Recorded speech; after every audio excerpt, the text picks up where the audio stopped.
안녕하세요, 여러분. 100년의 편지입니다.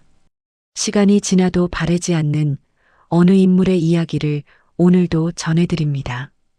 이 채널이 계속될 수 있도록 구독과 좋아요는 큰 힘이 됩니다. 정말 감사합니다. 불꽃은 언제나 가장 밝을 때 꺼집니다. 서기 415년 3월, 이집트 알렉산드리아. 사순절 기간의 어느 오후였습니다. 한 여인이 마차를 타고 거리를 지나고 있었습니다. 이름은 히파티아. 당시 지중해 세계에서 가장 뛰어난 수학자이자 철학자이자 천문학자였습니다. 그날도 여느 날처럼 강의를 마치고 집으로 향하던 길이었습니다. 그런데 그날 군중이 마차를 가로막았습니다. 알렉산드리아 주교 키릴로스를 따르던 이들이었습니다. 그들은 그녀를 마차에서 끌어내려 교회 안으로 끌고 들어갔습니다. 옷을 벗기고 굴껍데기와 기와장으로 살을 도려냈습니다. 그리고 그 시신을 불태웠습니다. 향년 60즈음. 죄목은 단 하나였습니다. 너무 많이 알고 있었다는 것, 그리고 그 알을 나누어 주었다는 것. 히파티아가 태어난 것은 서기 360년 무렵으로 추정됩니다. 정확한 생년은 남아있지 않습니다. 위대한 남성들의 탄생일은 기록되었지만 여성의 탄생일은 그렇지 않던 시절이었습니다. 그러나 아버지의 이름만은 뚜렷이 남아있습니다. 테온. 알렉산드리아 도서관 소속의 수학자이자 천문학자였습니다. 알렉산드리아 도서관. 고대 세계 최대의 지식 저장소였습니다.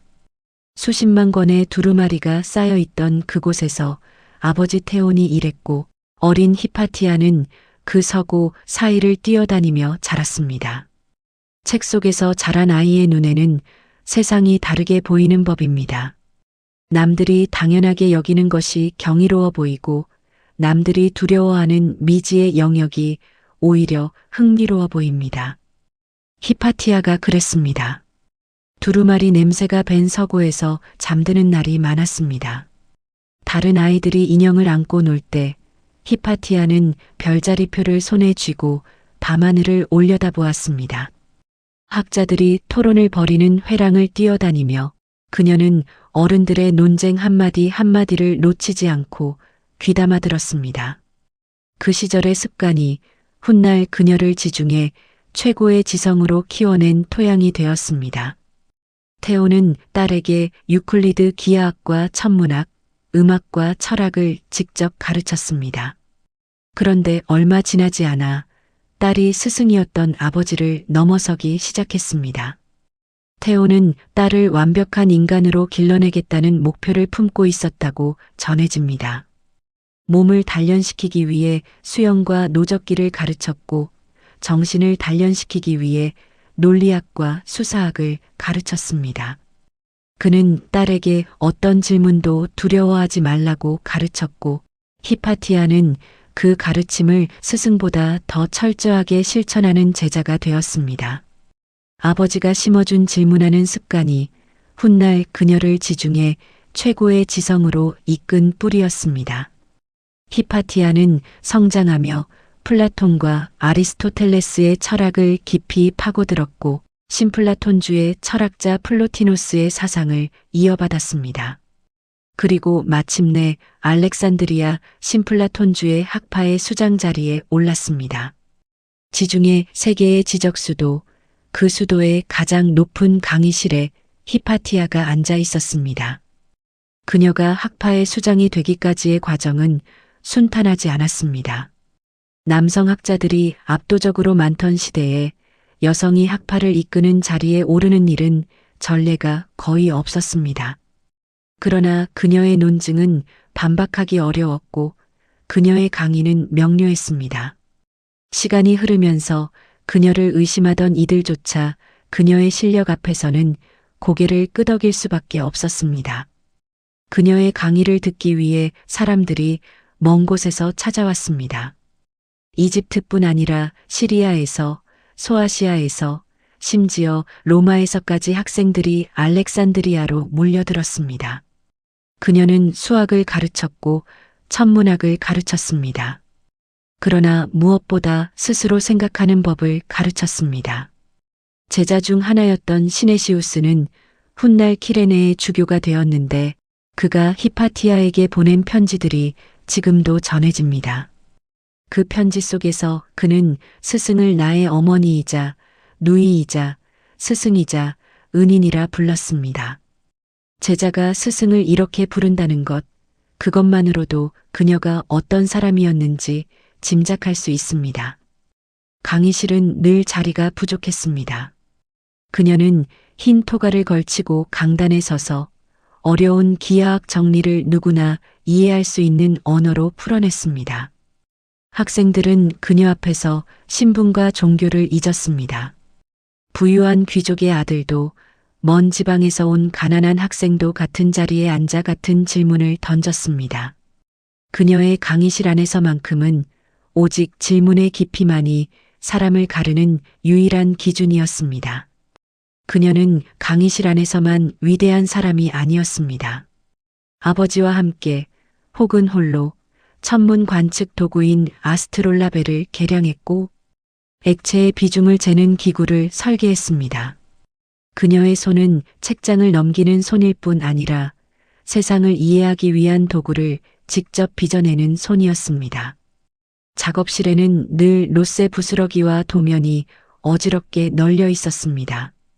그녀는 별의 위치를 계산하는 것에 그치지 않고 그 계산을 손에 쥘 수 있는 기구로 옮겨내는 데까지 나아갔습니다. 아스트롤라베 하나를 완성하기까지 수십 번의 실패를 반복했다고 전해지며 완성된 기구는 뱃사람과 여행자들이 밤하늘의 별을 보고 자신의 위치를 가늠하는데 실제로 쓰였습니다. 또한 그녀는 디오판토스의 산술론과 아폴로니우스의 원뿔곡선론, 프톨레마이오스의 천문학 대전에 주석을 달았습니다. 당대 학자들조차 이해하기 힘들었던 수학 고전들을 그녀는 풀어서 다시 세상에 내놓았습니다. 디오판토스의 산술론은 대수학의 초기 형태를 담은 난해한 책이었습니다.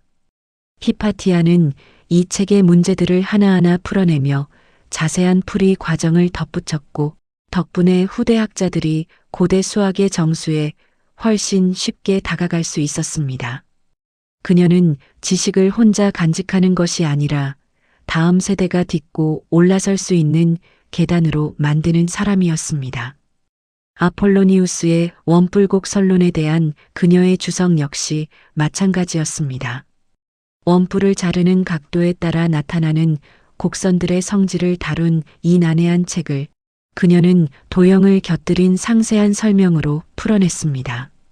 오늘날 학자들은 그녀의 주석이 없었다면 이 저작이 후대까지 온전히 전해지지 못했을 가능성이 크다고 평가합니다. 그녀의 손끝을 거친 지식만이 시간의 풍화를 견디고 살아남았습니다. 그러나 그녀가 살아가던 시대는 격동의 시대였습니다. 로마 제국은 이미 기독교를 국교로 삼았고 392년에는 이교 신앙이 법적으로 금지되었습니다. 알렉산드리아에서는 기독교 세력이 빠르게 몸집을 키우고 있었고 유대인과 기독교도 사이의 긴장, 이교 철학과 기독교 신학 사이의 갈등이 거리 곳곳에서 터져 나오고 있었습니다. 히파티아는 그 한가운데 있었습니다. 거리에서는 종교 간의 충돌이 하루가 다르게 격렬해지고 있었습니다. 유대인 회당이 불타는 일도 있었고 신전이 파괴되는 일도 있었습니다. 그런 혼란 속에서도 히파티아의 강의실만큼은 여전히 서로 다른 신앙을 가진 이들이 함께 모여 앉는 드문 공간으로 남아 있었습니다. 그러나 도시 전체를 뒤덮은 갈등의 파도가 결국 그 작은 안식처마저 집어삼키고 말았습니다. 정작 그녀 자신은 기독교를 적극적으로 반대하지 않았습니다. 제자들 중에는 기독교인도 있었고 이교도도 있었습니다. 그녀에게 중요한 것은 종교의 옳고 그름이 아니라 진리를 향한 탐구였고 그녀는 누구에게나 강의실 문을 열어두었습니다. 그러나 세상은 그녀를 그렇게 내버려 두지 않았습니다. 당시 알렉산드리아 총독 오레스테스는 히파티아의 친구이자 제자였습니다. 그리고 오레스테스는 새로 부임한 주교 키릴로스와 극심하게 대립하고 있었습니다. 도시의 지배권을 둘러싼 세속 권력과 종교 권력의 충돌이었습니다. 키릴로스에게 히파티아는 눈의 가시였습니다. 총독과 가깝다는 것만이 문제가 아니었습니다. 더 근본적인 문제가 있었습니다. 히파티아는 관찰하고 계산하고 증명하라고 가르쳤습니다. 그것은 오직 믿음으로 받아들이라는 가르침과는 다른 방향이었습니다.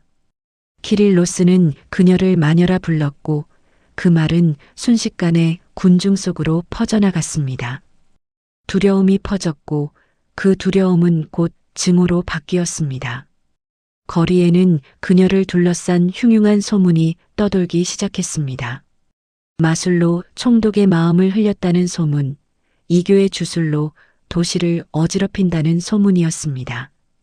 정작 그녀는 이런 소문을 알면서도 강의를 멈추지 않았습니다. 위험을 피해 도시를 떠날 수도 있었지만 그녀는 알렉산드리아를 떠나지 않았습니다. 강의실 문을 닫는 것이야말로 그녀가 평생 지켜온 모든 것을 스스로 부정하는 일이었기 때문입니다. 그리고 415년 3월 그 증오에 사로잡힌 군중이 마침내 그녀의 마차를 막아섰습니다. 거리를 메운 군중 속에서 한때 그녀의 강의를 듣기 위해 몰려들던 것과 같은 숫자의 사람들이 이번에는 다른 이유로 몰려 있었습니다. 마차가 멈춰서는 순간 그녀는 자신을 둘러싼 얼굴들 속에서 낯익은 얼굴을 발견했을지도 모릅니다. 한때 강의실 앞줄에 앉아있던 이들의 얼굴이었을 수도 있습니다. 그러나 군중은 이미 개인이 아니었습니다. 히파티아는 그렇게 죽었습니다. 그리고 그녀와 함께 무언가도 함께 죽어갔습니다. 그날의 참혹함은 이후 여러 세대에 걸쳐 사람들의 입에서 입으로 전해졌습니다.